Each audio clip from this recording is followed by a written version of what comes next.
পবিত্র ঈদুল ফিতর উপলক্ষে টানা ৭ দিনের সরকারি ছুটি শেষে আজ থেকে ব্যাংক, বিমা, অফিস, আদালতে ফের কার্যক্রম ও গ্রাহক সেবা শুরু হয়েছে। সকাল ৯টায় শুরু হয়ে অফিস আদালত চলবে বিকেল ৫টা পর্যন্ত। এরই মধ্যে ঈদ শেষে গ্রামের বাড়ি থেকে অসংখ্য কর্মজীবী মানুষ রাজধানীতে ফিরছেন।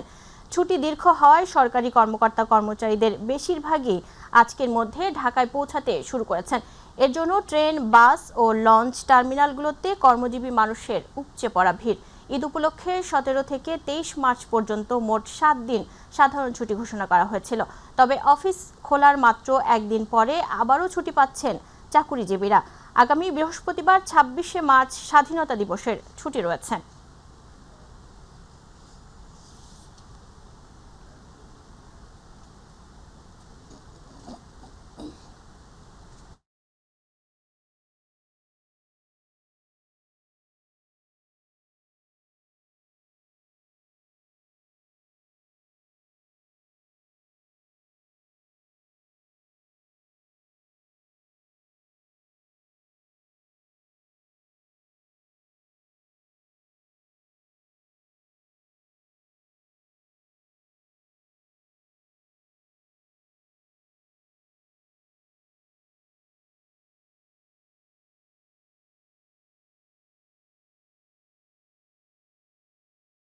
রেল স্টেশন থেকে সহকর্মী শবনম অবনী যুক্ত হচ্ছেন। অবনী, কমলাপুরে ঢাকায় ফেরা মানুষের ভিড় কেমন দেখছেন? কমলাপুর রেল স্টেশনে আমরা যেমনটি দেখেছিলাম ঈদের আগে যে নারীর টানে বাড়ি ফেরার মানুষের চাপ ছিল স্টেশনগুলোতে, ঠিক একইভাবে কর্মব্যস্ত জীবনে দায়িত্বের জন্য ফিরে আসা মানুষের চাপ আমরা দেখতে পাচ্ছি। এই মুহূর্তে আমি যদি আপনাকে দেখাই, আপনি দেখবেন যে ঘরে ফেরা যে মানুষগুলো ছিল তারা হচ্ছে এখন নিজেদের কর্মব্যস্ত জীবনে আবার ফিরে এসেছে। পরিবারের দায়িত্বের যে বিষয়টা আছে তাই কর্মজীবনে তারা হচ্ছে জয়েন করছে। এখন যারা ফিরছেন তাদের বেশিরভাগই হচ্ছে আপনার বেসরকারি কর্মজীবী, ছাত্রছাত্রী বা গার্মেন্টস কর্মীরা রয়েছেন, এরা ফিরছেন। কিছুক্ষণ আগে এখানে স্টেশনে একটা ট্রেন এসে থেমেছে, সেখান থেকে আমরা দেখলাম যে অনেক যাত্রীরা যারা হচ্ছে বাড়িতে গিয়েছিলেন পরিবারের সাথে ঈদের আনন্দ কাটানোর জন্য তারা ফিরে এসেছেন। তাদের সাথে আমরা অনেকের সাথে কথা বলে জানতে পেরেছি, কথা বলে দেখেছি যে তারা বলছেন যে পরিবারের সাথে ঈদের আনন্দটুকু কাটাতে তাদের অনেক ভালো লেগেছে। তবে দায়িত্বের টানে কর্মব্যস্ত জীবনে আবার তাদের ফিরে আসতে হয়েছে। অনেকে বলছে যে পরিবারকে রেখে আসতে খুবই কষ্ট হয়েছে। আবার অনেকে বলছেন যে ছুটিটা হয়তো আর একটু বেশি হলে ভালো হতো, ছুটিটা কম হয়ে গেছে এরকম মনে হচ্ছে। তবে এখানে যারা বেশিরভাগ হচ্ছে ঈদের আগে গিয়েছেন, অনেকে যাদের হচ্ছে আপনার ঈদের এক সপ্তাহ আগে যারা হচ্ছে ছুটিতে গিয়েছিলেন তারাই বেশিরভাগ হচ্ছে এখন ফিরে এসেছেন, কারণ তাদের ছুটিটা আগে ভাগে শেষ হয়ে গেছে। এখন তারা এই জন্য তাড়াতাড়ি তাদের কর্মস্থলে ফিরে আসছেন। তো কর্মস্থলে ফেরার ক্ষেত্রে আমরা তাদের সাথে কথা বলে জানতে পেরেছি, তারা বলছেন যে যেহেতু কর্ম করে খেতে হবে সেই জন্য হচ্ছে পরিবারকে রেখে কষ্ট হলেও তাদের ফিরে আসতে হচ্ছে। তো এক্ষেত্রে অনেককেই আমরা দেখছি, অনেকের সাথেই কথা বলেছি যে এখন পর্যন্ত টিকিট পাওয়া নিয়ে তেমন কোনো ভোগান্তি হয়নি। আর এখানকার দায়িত্বে যারা আছেন তাদের সাথে কথা বলে জানতে পেরেছি যে আরও ২-১ দিন পরে হয়তো দেখা গেছে যে কমলাপুর রেল স্টেশনে বা অন্যান্য স্টেশনগুলোতে যাত্রীদের উপচে পড়া ভিড় যেটা দেখা যাবে। এখন যারা ফিরে আসছেন তাদের বেশিরভাগই কর্মজীবী, কিন্তু ছুটি কাটাতে পারিবারিকভাবে যারা গিয়েছেন তারা এখনও ফিরে আসেনি। সেটা হয়তো দেখা যাবে যে আরও ২-১ দিন পরে ফিরে আসবে তারা। যুথি, এই ছিল আমার কাছে কমলাপুর রেল স্টেশন থেকে সর্বশেষ। অবনী, আপনাকে ধন্যবাদ। দর্শক, কমলাপুর রেল স্টেশন থেকে যুক্ত ছিলেন আমাদের সহকর্মী শবনম অবনী। ত্রয়োদশ জাতীয় সংসদের বিশেষ কমিটির প্রথম বৈঠক আজ অনুষ্ঠিত হবে। বেলা ১১টায় জাতীয় সংসদ ভবনের ক্যাবিনেট কক্ষে বৈঠক বসবে। স্পিকার মেজর অবসরপ্রাপ্ত হাফিজ উদ্দিন আহমেদ বৈঠকে সভাপতিত্ব করবেন। গত ১৫ মার্চ স্পিকার হাফিজ উদ্দিন আহমেদের সভাপতিত্বে জাতীয় সংসদের বিশেষ কমিটি গঠন করা হয়। এই কমিটি সংসদের জন্য গুরুত্বপূর্ণ হিসেবে বিবেচিত হচ্ছে। অন্তর্বর্তী সরকারের সময় বিভিন্ন বিষয়ে জারি করা ১৩৩টি অধ্যাদেশ পর্যালোচনার দায়িত্ব পেয়েছে বিশেষ কমিটি। কোন অধ্যাদেশ বহাল থাকবে এবং কোনটি বাতিল করা হবে তা যাচাই বাছাই করা হবে। পর্যালোচনা শেষে বিষয়গুলো নিয়ে কমিটিতে আলোচনা হবে এবং পরে চূড়ান্ত সিদ্ধান্ত নেওয়া হবে। সংসদের ৩৩ কার্যদিবসের মধ্যে এইসব অধ্যাদেশের বিষয়ে সিদ্ধান্ত হবে।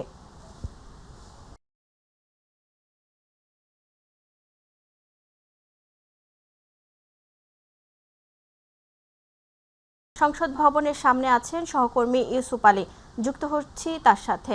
ইউসুফ, বৈঠকের বিষয়ে আর কি খবর আছে আপনার কাছে, জানাবেন। জ্যোতি, সকাল 11টায় সংসদের যে বিশেষ কমিটি রয়েছে সেই কমিটির বৈঠক অনুষ্ঠিত হওয়ার কথা রয়েছে। এখন 10টা বাজে, এখনও কিন্তু কমিটির কেউ এখানে এসে উপস্থিত হননি। তবে কিছুক্ষণের মধ্যেই কমিটির যে সদস্যরা রয়েছেন তারা এখানে এসে উপস্থিত হবেন এবং গত অন্তর্বর্তী সরকারের আমলে যে 133টি যে অধ্যাদেশ জারি করা হয়েছে সেই বিষয়গুলো নিয়ে আলোচনা হবে। আসলে এর মধ্যে কোন কোন বিষয়গুলো রাখা হবে বা সবগুলোই রাখা হবে কিনা, কিংবা কোনোটা বাদ দেওয়া হবে কিনা, সে বিষয় নিয়ে আলোচনা হবে। এবং এটি আপনি যেটি বলেছেন হয়তো ভুলবশত 33 কর্মদিবস হয়ে গেছে, সেটি 30 কর্মদিবস হবে। 30 কর্মদিবসের মধ্যে সেটি নিয়ে একটি ফয়সালা হবে যে কোন কোন বিষয়গুলো নিয়ে আসলে সিদ্ধান্ত নেওয়া হবে, এই বিষয়টি নিয়ে আলোচনা হবে। এই বৈঠকটি জাতীয় সংসদের স্পিকারের সভাপতিত্বে হওয়ার কথা রয়েছে। কোনো কারণে স্পিকার যদি অনুপস্থিত থাকেন তাহলে ডেপুটি স্পিকারের সভাপতিত্বে বৈঠক অনুষ্ঠিত হবে এবং এখানে সরকার এবং বিরোধী দলের পক্ষ থেকে যেসব সদস্যরা রয়েছেন তাদের সবারই উপস্থিত থাকার কথা রয়েছে। গত যে বৈঠকটি অনুষ্ঠিত হয়েছিল সেটিতে একজন ছাড়া বাকি সবাই উপস্থিত ছিলেন। তবে আশা করা হচ্ছে যে আজকের বৈঠকে সবাই উপস্থিত থাকবেন। তবে স্পিকার না থাকলে কিন্তু ডেপুটি স্পিকারের সভাপতিত্বে এই বৈঠক অনুষ্ঠিত হবে। তবে বৈঠক অনুষ্ঠিত হলে আমরা আসলে জানতে পারবো যে 133টি যে অধ্যাদেশ রয়েছে সেই 33টি অধ্যাদেশের বিষয়ে কি সিদ্ধান্ত নেওয়া হয়েছে এবং এতে 133টির মধ্যে কোনটি রাখা হবে কিংবা কোনটি বাদ দেওয়া হবে বা সবগুলো বিষয়েই কোনো সিদ্ধান্ত নেওয়া হবে কিনা, এই বিষয়টি আপনার মাধ্যমে দর্শকদেরকে জানিয়ে দিতে পারবো। জ্যোতি, জাতীয় সংসদ ভবন থেকে এই ছিল আমার কাছে তথ্য। জ্যোতি। ইউসুফ, আপনাকে ধন্যবাদ। দর্শক, সংসদ ভবন এলাকা থেকে যুক্ত ছিলেন আমাদের সহকর্মী ইউসুফ আলী। বর্ণবাদ নির্মূল, সাম্য প্রতিষ্ঠা এবং মানব মর্যাদা সমুন্নত রাখতে বৈশ্বিক উদ্যোগ জোরদারের আহ্বান জানিয়েছে বাংলাদেশ। পররাষ্ট্রমন্ত্রী ডক্টর খলিলুর রহমান জাতিসংঘ সাধারণ পরিষদে আন্তর্জাতিক বর্ণবাদ নির্মূল দিবস উপলক্ষে আয়োজিত এক স্মারক সভায় এই আহ্বান জানান। মঙ্গলবার নিউ ইয়র্কে বাংলাদেশ স্থায়ী মিশন এক বিজ্ঞপ্তিতে এ তথ্য জানায়। তিনি রাখাইন ও গাজায় চলমান বর্ণবাদমূলক নিপীড়নের দিকে আলোকপাত করে বলেন, ডারবান ঘোষণা ও কর্ম পরিকল্পনার লক্ষ্য অর্জনে আন্তর্জাতিক সম্প্রদায় এখনও অনেক পিছিয়ে রয়েছে। তিনি আন্তর্জাতিক সম্প্রদায়কে বৈষম্য ও অন্যায় প্রতিরোধে কার্যকর পদক্ষেপ নেওয়ার আহ্বান জানান। এ সময় বর্ণবাদ মুক্ত বিশ্ব গড়তে শিক্ষায় বিনিয়োগ, অনলাইনে বিদ্বেষমূলক বক্তব্য প্রতিরোধ এবং আন্তঃসাংস্কৃতিক সংলাপ জোরদারের উপরও গুরুত্বারোপ করেন পররাষ্ট্রমন্ত্রী।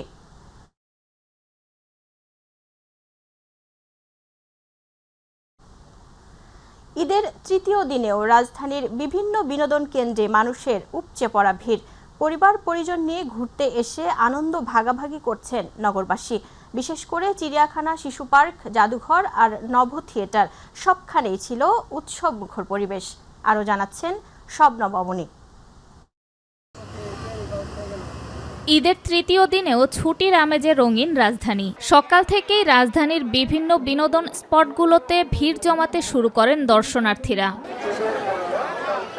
সবচেয়ে বেশি ভিড় মিরপুর জাতীয় চিড়িয়াখানায়। টিকিট কাউন্টারের সামনে দীর্ঘ লাইন, কোথাও বাঘের খাঁচার সামনে উচ্ছ্বাস, কোথাও সিংহ দেখার অপেক্ষা, আবার কোথাও হাতির সামনে ছবি তুলতে ব্যস্ত দর্শনার্থীরা।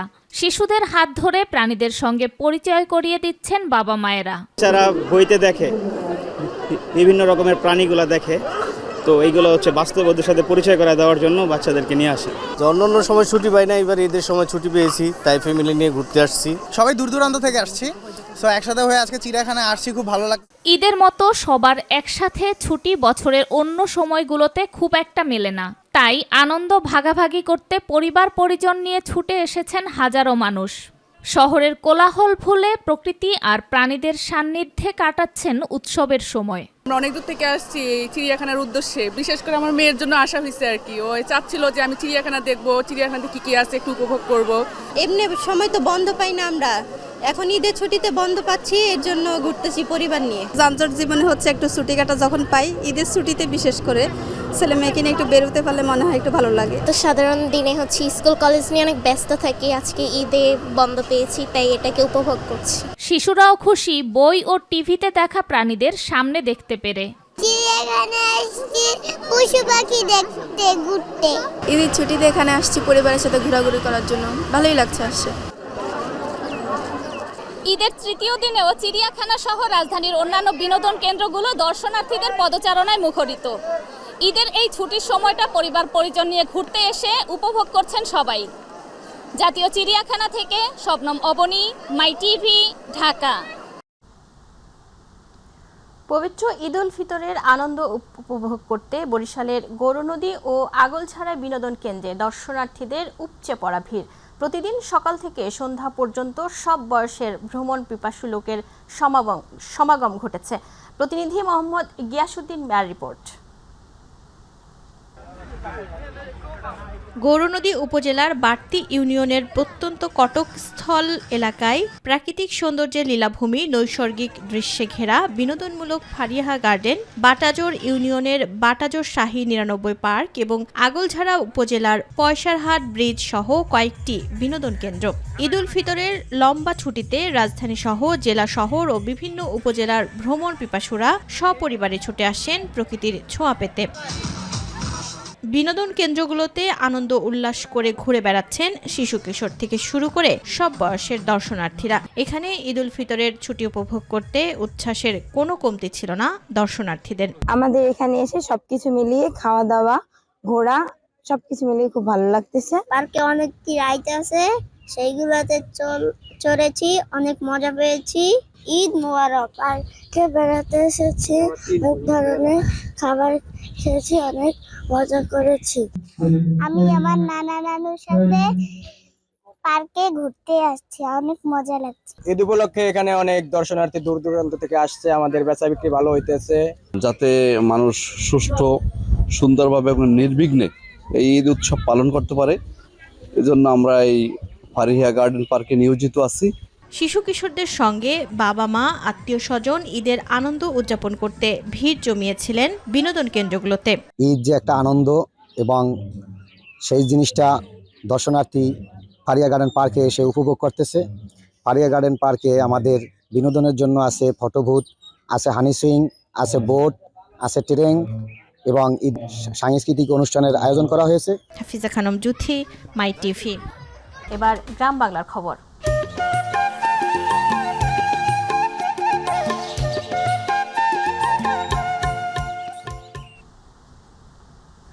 লক্ষ্মীপুর সদর উপজেলার জয়পুর ইউনিয়ন বিএনপি ও অঙ্গ সহযোগী সংগঠনের সঙ্গে ঈদ উল ফিতরের শুভেচ্ছা বিনিময়কালে প্রধান অতিথির বক্তব্যে যুগ্ম মহাসচিব শহীদ উদ্দিন চৌধুরী অ্যানি বলেন, সাম্প্রতিক নির্বাচন ছিল কঠিন এবং একটি অদৃশ্য শক্তির বিরুদ্ধে লড়াই করতে হয়েছে। তিনি অভিযোগ করেন, দায়িত্বশীল নেতাদের ঘাটতি ও সমন্বয়ের অভাবে প্রত্যাশিত ফল পাওয়া যায়নি এবং ডোর টু ডোর কাজ যথাযথভাবে হয়নি। এ সময় তিনি ফ্যামিলি কার্ড, হেলথ কার্ড ও ফার্মার্স কার্ড সহ বিভিন্ন উদ্যোগ বাস্তবায়নের আশ্বাস দেন। অনুষ্ঠানে উপস্থিত ছিলেন ওয়াহিদ উদ্দিন চৌধুরী হ্যাপি, নিজামুদ্দিন ভূঁইয়া, বেলাল হোসেন ও ইউসুফ ভূঁইয়া।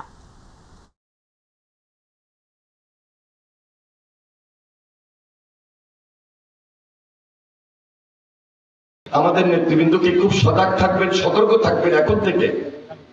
ফ্যামিলি কার্ডের কথা বলেছে, কৃষক কার্ডের কথা বলেছে, ডিজিটাল হেলথ কার্ডের কথা বলেছে। সরকারের যে সময়টা হইল, মাত্র একটা মাস আমরা পার করেছি। এই একটা মাসে আমাদের প্রধানমন্ত্রীর যে মহতী উদ্যোগ, এটা দৃশ্যমান, এটা লক্ষণীয়। ঈদে বাড়ি ফেরা মানুষগুলো যেন নিরাপদে কর্মস্থল রাজধানীতে ফিরতে পারে, তার নিরাপত্তা নিশ্চিত করাই এখন মূল কাজ বললেন নৌ পরিবহন প্রতিমন্ত্রী রাজীব আহসান। সন্ধ্যায় বরিশাল নদীবন্দর এলাকা পরিদর্শনে এসে একথা বলেন তিনি। এছাড়াও বরিশাল নৌঘাটে পল্টন বাড়ানোর পাশাপাশি যাত্রীরা যেন কোনো ধরনের হয়রানির শিকার না হয়, তার লক্ষ্যে সকল ধরনের পদক্ষেপ গ্রহণ করা হয়েছে বলে বলেন তিনি। সাংবাদিকদের প্রশ্নের জবাবে তিনি আরও বলেন, সরকারি সিদ্ধান্তের 10 ভাগ ভাড়া কর্তনের বিষয়টি 100% নিশ্চিত করা হয়েছে।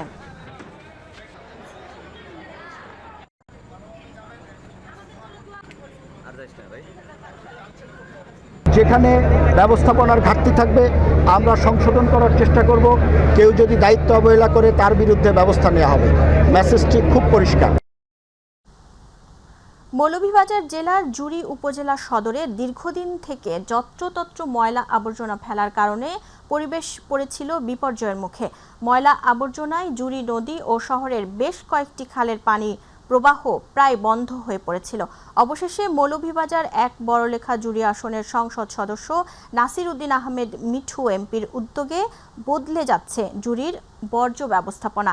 তিনি উপজেলা সদরের ভবানীগঞ্জ বাজারের ময়লা আবর্জনায় পরিপূর্ণ হওয়া পানি নিষ্কাশনের একমাত্র খালটি পরিষ্কার করে বাজারের ময়লা আবর্জনা নির্দিষ্ট জায়গায় ফেলার কার্যক্রমের উদ্বোধন করেন। এ সময় উপজেলা নির্বাহী অফিসার সাবরিনা আক্তার সহ উপজেলা বিএনপির বিভিন্ন পর্যায়ের নেতৃবৃন্দ উপস্থিত ছিলেন।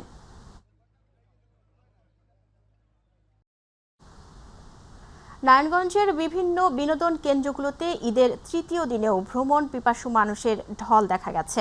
শহরের Russell park, Chowrangi fantasy park, Sonargaon জাদুঘর, পানাম জাদুঘর, সাবদি ব্রহ্মপুত্র নদীর পাড় সহ জেলার বিভিন্ন বিনোদন কেন্দ্রে ঈদের ছুটিতে সাধারণ মানুষদের উপস্থিতি লক্ষ্য করা গেছে।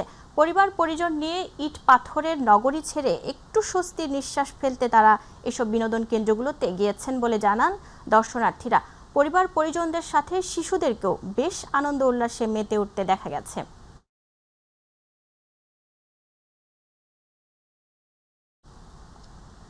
চট্টগ্রামের মিরসরাই উপজেলায় সিআইপি ফখরুল ইসলাম খান ঈদ উপলক্ষে সাধারণ মানুষের সঙ্গে শুভেচ্ছা বিনিময় করেছেন। ঈদের দিনে উপজেলার বিভিন্ন স্থানে গিয়ে তিনি স্থানীয়দের সঙ্গে কুশল বিনিময় করেন এবং সব সময় তাদের পাশে থাকার আশ্বাস দেন। এ সময় উপস্থিত ছিলেন চট্টগ্রাম ১ আসনের সংসদ সদস্য নুরুল আমিন। শুভেচ্ছা বিনিময়ের সময় ফখরুল ইসলাম খান বলেন, অতীতে যারা বিভিন্নভাবে নির্যাতনের শিকার হয়েছেন তাদের বিষয়ে সবাইকে সচেতন থাকতে হবে। তিনি বর্তমান সরকারের উন্নয়নমূলক কর্মকাণ্ডের প্রশংসা করে বলেন, দেশের অগ্রযাত্রা ধরে রাখতে সবাইকে সম্মিলিতভাবে কাজ করতে হবে। পাশাপাশি প্রবাসীদের কল্যাণে কাজ করে যাওয়ার প্রত্যয় ব্যক্ত করেন তিনি।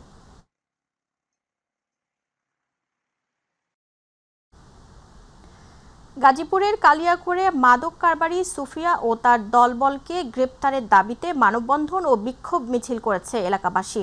উপজেলার বড়া মিয়াবাড়ির মোড়ে এলাকাবাসীদের অংশগ্রহণে এই মানববন্ধন অনুষ্ঠিত হয়।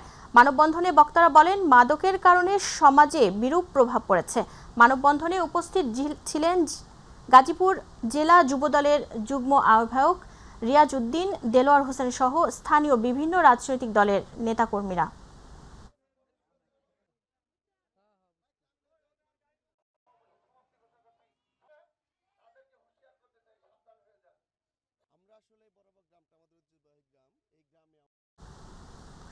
রংপুরের পীরগাছায় বিভিন্ন পেট্রোল পাম্পে জ্বালানি তেল যথাযথভাবে দেয়া হচ্ছে না। এতে বিপাকে পড়েছেন যানবাহন চালকরা। তেলের আশায় অনেকেই ঘুরছেন এক স্টেশন থেকে অন্য স্টেশনে।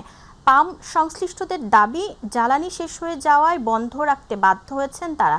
যদিও জ্বালানি নিতে আসা যানবাহনের চালকদের ভাষ্য, জ্বালানির দাম বেড়ে যাওয়ার শঙ্কা থেকে বিক্রি বন্ধ রাখা হয়েছে। এ বিষয়ে পীরগাছা উপজেলা নির্বাহী কর্মকর্তা দেবাশিস পোশাক বলেন, জ্বালানি থাকার পরও অন্য উদ্দেশ্যে বন্ধ রাখা হলে ব্যবস্থা নেওয়া হবে।